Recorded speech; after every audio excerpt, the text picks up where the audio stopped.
जय सिया राम। आज नवरात्रि के दूसरे दिन माँ दुर्गा के द्वितीय स्वरूप माँ ब्रह्मचारिणी की पूजा की जाती है। हिंदू पर्व में नवरात्रि का विशेष महत्व होता है। नवरात्रि के पावन दिनों में माँ दुर्गा के 9 अलग-अलग स्वरूपों की पूजा की जाती है।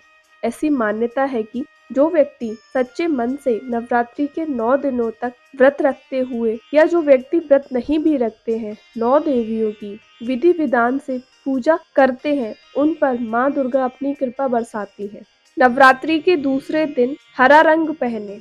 ऐसा कहा जाता है कि माँ को हरा रंग बेहद पसंद है, इसीलिए इस दिन हरे रंग के कपड़े पहनना शुभ माना जाता है। ब्रह्मचारिणी का अर्थ समझते हैं। ब्रह्म का अर्थ होता है तपस्या और चारिणी का अर्थ होता है आचरण करने वाली। इसीलिए माँ ब्रह्मचारिणी देवी को तप की देवी कहा जाता है। देवी ब्रह्मचारिणी मंगल की देवी है, जो सभी प्रकार के सौभाग्य को प्रदान करती है। ऐसा माना जाता है कि उनकी पूजा करने से तप, त्याग, वैराग और संयम जैसे गुणों में स्वाभाविक रूप से सुधार होता है। व्यक्ति अपने नैतिक आचरण को भी बेहतर बना सकता है। माँ ने दाएं हाथ में जप की माला और बाएं हाथ में कमंडलू धारण किया है। पूर्व जन्म में उन्होंने हिमालय के यहाँ जन्म लिया था और नारद जी के उपदेश से 100 वर्षों तक माँ ने फल खाए। उसके बाद माँ गंगा जी के किनारे,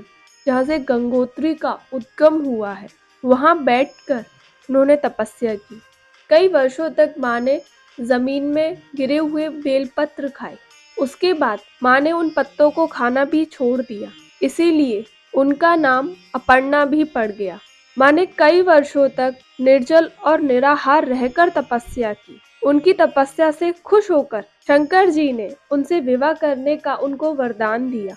इसके बाद माँ का विवाह शिव जी के साथ हो गया।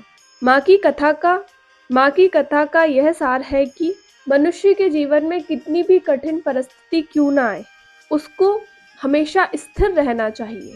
माँ ब्रह्मचारिणी की पूजा करने से मनुष्य के जीवन में स्थिरता आती है, तप आता है। तप केवल शारीरिक ही नहीं होता, बल्कि मानसिक भी होता है। आइए जानते हैं माँ की पूजा विधि।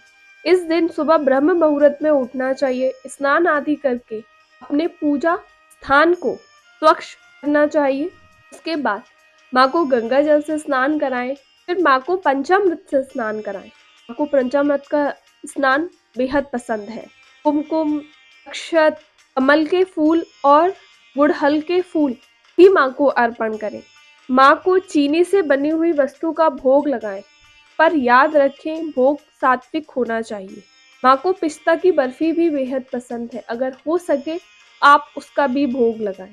फिर माँ से प्रार्थना करें, माँ हमारे जीवन में भी स्थिरता, तप, त्याग सब आए। अगर आप सच्चे मन से माँ की पूजा करते हैं तो माँ की कृपा आप पर अवश्य होगी।